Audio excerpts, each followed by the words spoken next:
Uma excelente segunda-feira para você, uma excelente semana para todos nós, começando mais uma semana de cobertura aqui no canal do Leste. Meus amigos, a Flapress já está agindo, nem bem começou a temporada 2024 e a Flapress já está começando a atuar com força total. Vou explicar para vocês por que eu estou falando isso.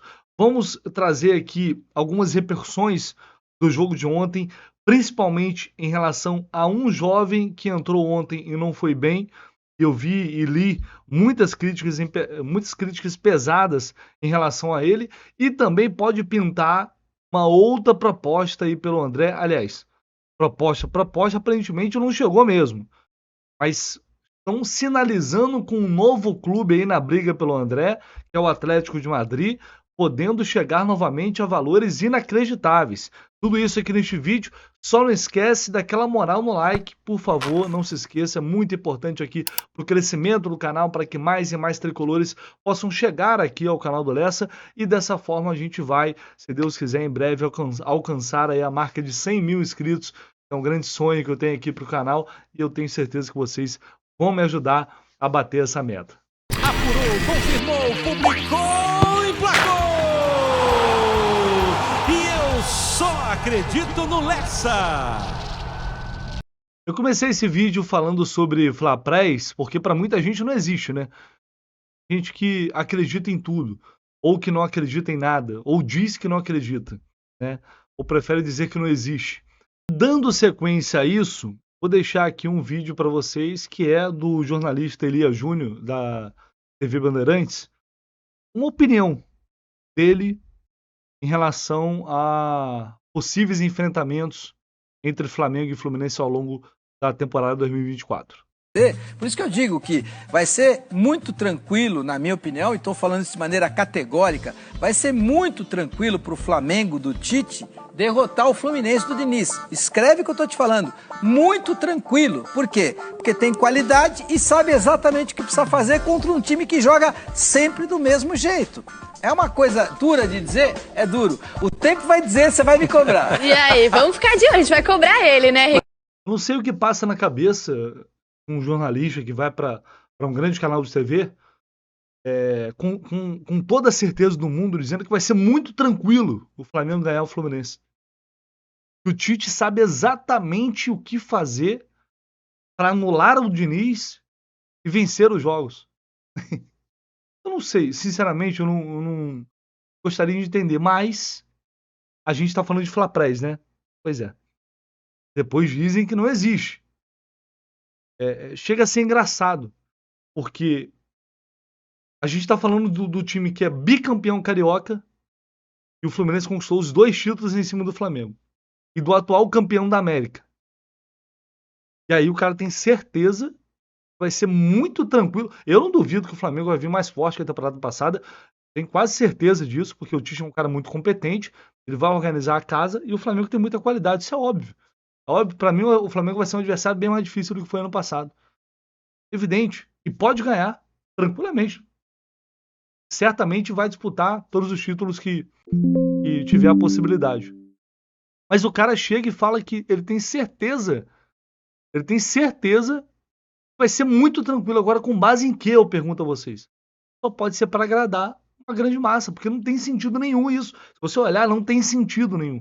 Então é mais um vídeo que a gente deixar guardadinho, bem guardado, já que ele disse que é para cobrá-lo lá na frente. Então vamos cobrar, vamos deixar esse vídeo aqui bem guardadinho, porque não adianta. De um modo geral, os caras vão continuar tratando o Fluminense como se o Fluminense não tivesse ganhado nada no ano passado. É isso que eles fazem. E é por isso que eu falo, no que depender de mim, eu vou estar aqui sempre para combater essas bizarrices, essas coisas nonsense que aparecem e surgem o tempo inteiro na grande mídia. Falando sobre o jogo de ontem, galera, o Fluminense realmente não teve uma boa atuação. Aliás, foi uma atuação ruim, principalmente no segundo tempo. Novamente o time recuou e quando eu vi, eu percebi, na hora eu nem me toquei tanto em relação a isso. O Fluminense terminou o jogo com 6 defensores, jogadores mais defensivos, e ainda entrou o Kaique no finalzinho. Então o Marcão, mais uma vez, ele repete uma escalação que já não tinha, com jogadores que não tinham ido bem contra o Volta Redonda. Ele repete essa escalação e para mim as mudanças não surtiram efeito também. Aí tem uma uma questão das opções do Marcão, que às vezes parece um pouco perdido, e dos jogadores que entram em campo e não conseguem render. Coisas diferentes. E é muito importante ressaltar isso. Eu vou principalmente nesse vídeo aqui falar do Wallace.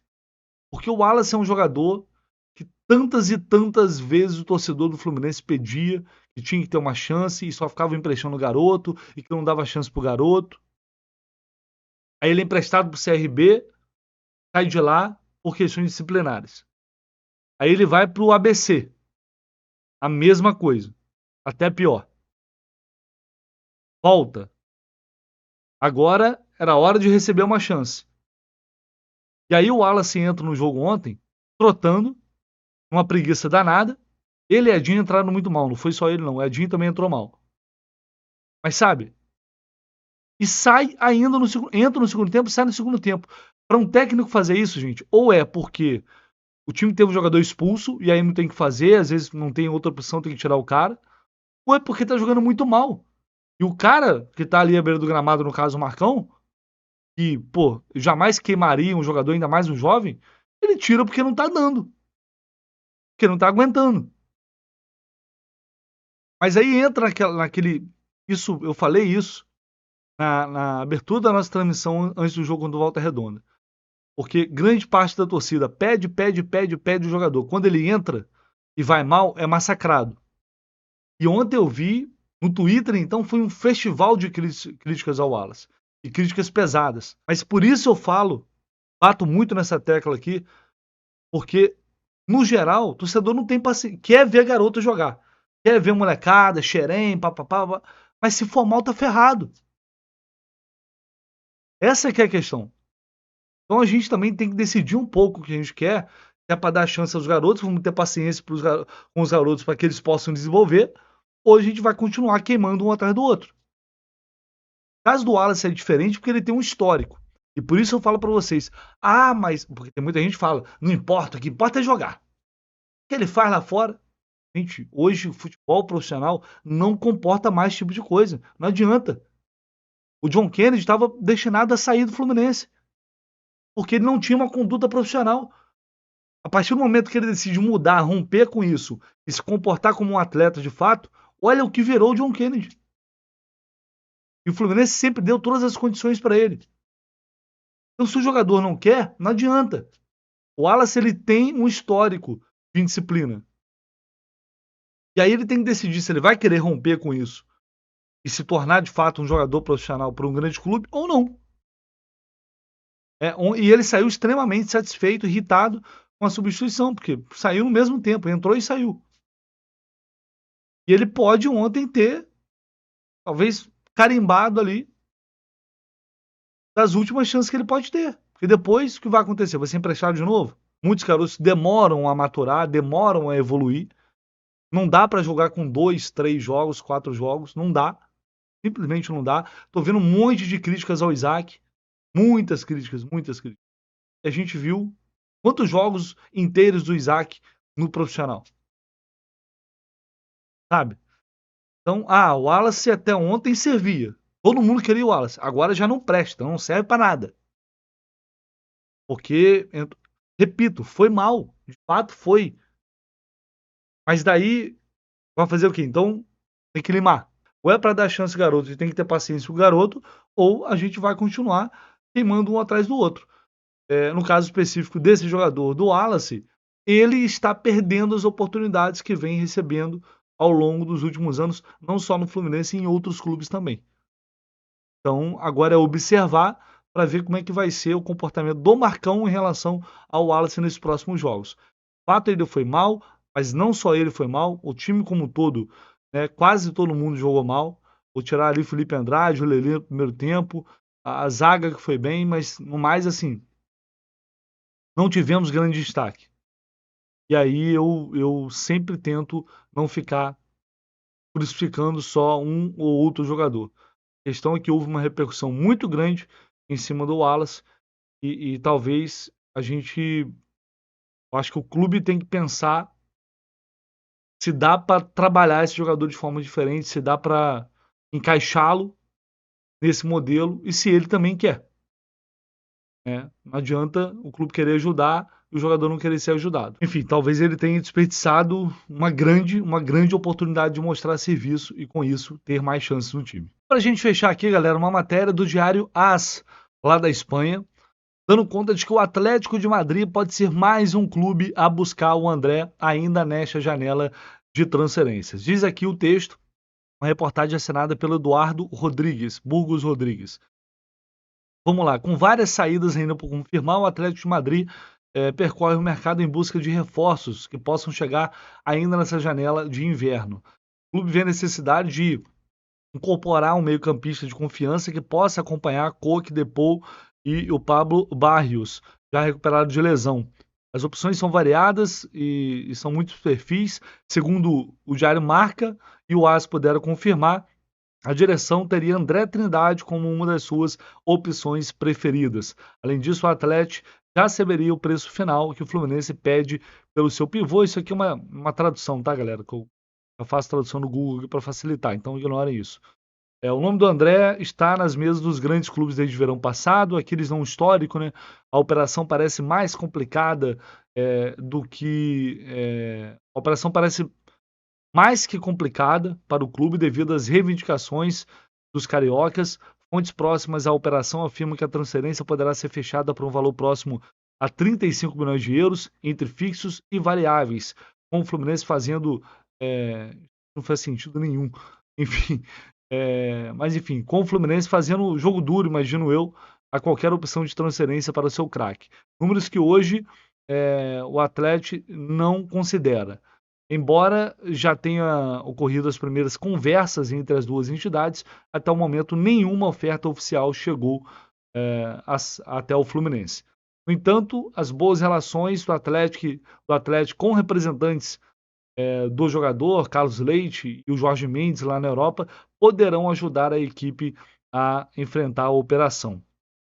Nesse cenário, o empréstimo com obrigação de compra no verão poderá acabar por ser a fórmula ideal para que André possa chegar até o estádio metropolitano, que é o estádio do Atlético.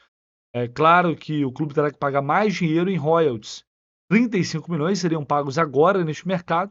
Se for para o verão com obrigação de compra, os valores poderiam rondar 45 ou 50 milhões de euros. Está falando de quase 270 milhões de reais. Bom, eu não sei, sinceramente, onde eles apuraram esses números, mas é uma coisa que para mim não faz sentido. É claro que se eles pegam emprestado agora com obrigação de compra, vão ter que pagar um pouco a mais. Mas não uma diferença que pode chegar a 15 milhões de euros. Para mim não faz sentido. Um jogador que está avaliado no mercado em 30, 35 milhões de euros, o clube europeu, por mais dinheiro que tem, não vai chegar e vai pagar 50 milhões. Se fizesse isso, repito, seria a venda mais incrível da história. E seria difícil bater isso. Mas eu acho bastante improvável. Uma coisa que para mim não faz muito sentido. Você emprestar, pagar um valor, depois... fim das contas, é uma transação que estaria mais caro para o Atlético. Mas não essa diferença toda. Enfim, aqui eles falam que o André é um dos nomes mais requisitados da posição. No verão passado ele esteve na mira do Liverpool. Aqui ele sai em 40 milhões, mas na verdade foi entre 30 e 35 milhões de euros. A possível proposta que foi recusada. Neste mercado, clubes ingleses como o Fulham, têm sido os que mais têm demonstrado interesse em contratá-lo, mas no momento não se concretizou uma oferta oficial aos cariocas. Estou dizendo aqui a matéria do AS. Enfim, proposta que é bom mesmo, eles mesmos estão falando que não chegou. Então a gente vai ver diversas especulações, clubes acenando com possíveis propostas, mas até agora não chegou nada na mesa do Fluminense. Repito, se o André for vendido por esse valor de 30, 35 milhões de euros, seria uma venda simplesmente espetacular. Se alguém chegar, topar, pagar isso, levar o André, seria, financeiramente, o Fluminense seria incrível, e se for um bom clube também, para o André também seria um bom negócio. Enfim, vamos aguardar até que, de fato, algo concreto chegue até a mesa do presidente Mário Bittencourt. Até o momento não aconteceu. Deixe aí o seu like, se inscreva no canal do Lessa, por favor, conto muito com vocês. E claro, o seu comentário, que é sempre muito bem-vindo por aqui. Ao longo do dia a gente volta com muito mais informações.